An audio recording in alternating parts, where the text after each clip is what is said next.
Hello बच्चों। आज हम पढ़ने जा रहे हैं कविता वे आंखें, जिसके लेखक हैं कवि सुमित्रानंदन पंत। ये कविता कवि सुमित्रानंदन पंत द्वारा लिखी गई एक प्रगतिशील कविता है जो स्वतंत्र भारत में भी किसानों की दयनीय स्थिति और उनके साथ हुए शोषण को दर्शाती है। तो चलिए शुरू करते हैं और पढ़ते हैं पहले काव्यांश का अर्थ।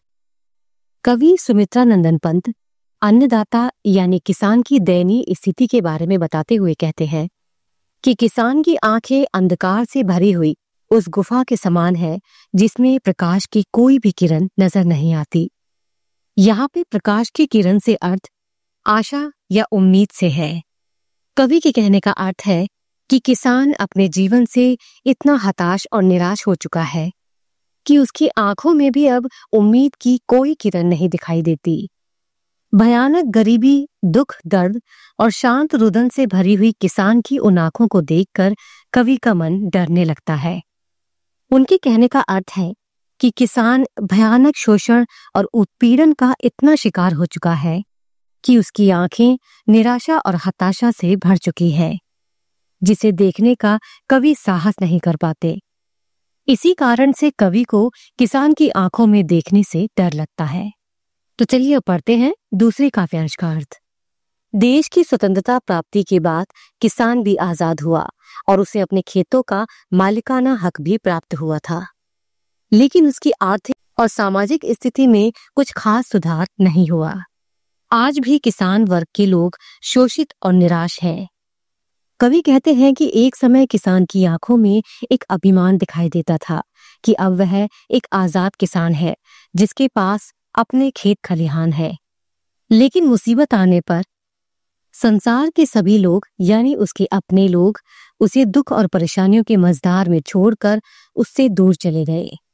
कवि कहते हैं कि स्वतंत्र भारत में भी किसानों की समस्याओं को सुलझाने के लिए सरकार ने गंभीरता से प्रयास नहीं किया, जिस कारण उनकी आर्थिक स्थिति हर दिन खराब होती चली गई। तो चलिए अब शुरू करते हैं तीसरे काव्यांश का अर्थ।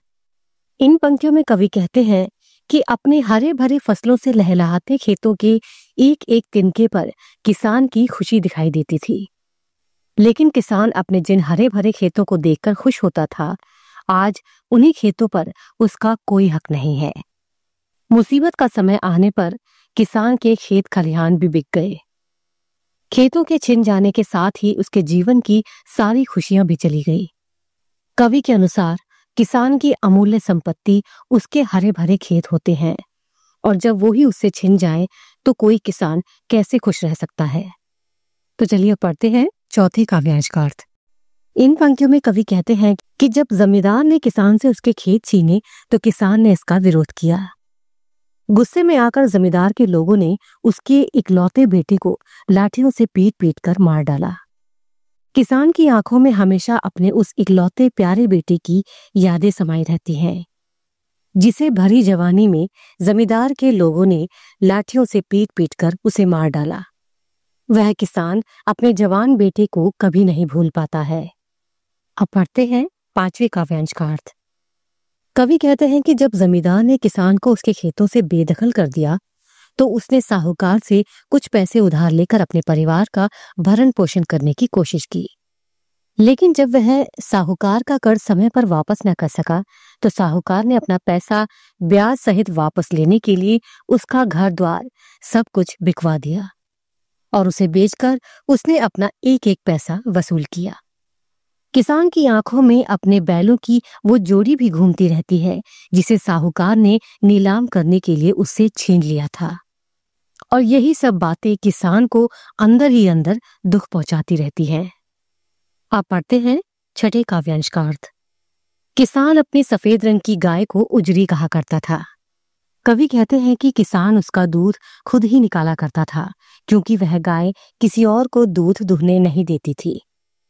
लेकिन आर्थिक तंगी आने पर किसान को अपनी उस गाय को भी बेचना पड़ा।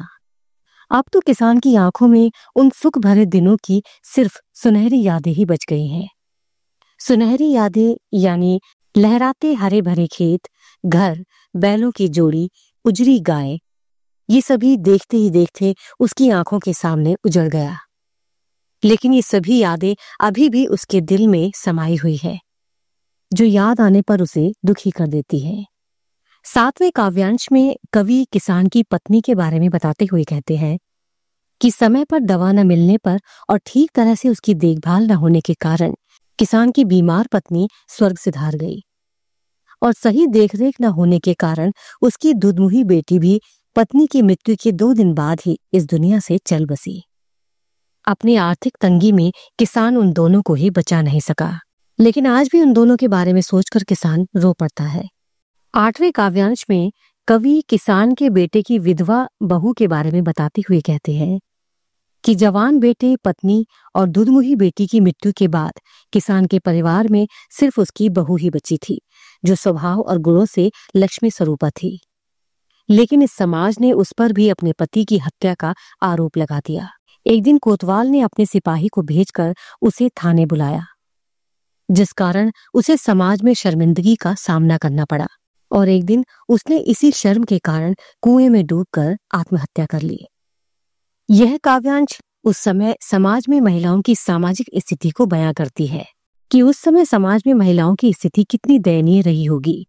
इस बात का अंदाजा कवि की इन पंक्तियों से लगाया जा सकता है, जिसमें उन्हें पैर की जूती के बराबर कहा गया है। किसान अपनी पुत्र वधू यानी बेटे की बहू की मृत्यु पर सोचता है कि पत्नी तो पैर की जूती के समान होती है। जिस तरह एक जूती फट जाने के बाद दूसरी जूती पहन ली जाती है, ठीक उसी तरह एक पत्नी के न रहने पर या मर जाने पर दूसरी पत्नी आ सकती है, यानी पुत्र के जीवित होने पर वो दूसरा विवाह कर सकता था। अपने जवान और प्रिय बेटे को याद करते ही उसकी छाती दुख से फटने लगती है और वह अपने जवान बेटे को याद कर बेचैन हो जाता है। आखिर में कवि कहते हैं कि जब किसान को अपने बीते हुए सुख भरे दिनों की याद आती है तो कुछ समय के लिए उसकी आंखें खुशी से चमक उठती है, लेकिन जैसे ही वो अपने आज के समय को देखता है तो उसे समझ आता है कि अब सब खत्म हो चुका है और उसकी आंखों की चमक गायब हो जाती है। उसके दिमाग में जितने भी विचार है वो खत्म हो जाते हैं और उसकी आंखें टकटकी लगाकर शून्य को निहारती रहती हैं। बीते दिनों की मधुर यादें उसे अपने दिल में किसी कांटे की नोक की तरह चुभती हुई सी महसूस होती है, जो उसे बहुत अधिक दर्द पहुंचाती रहती है।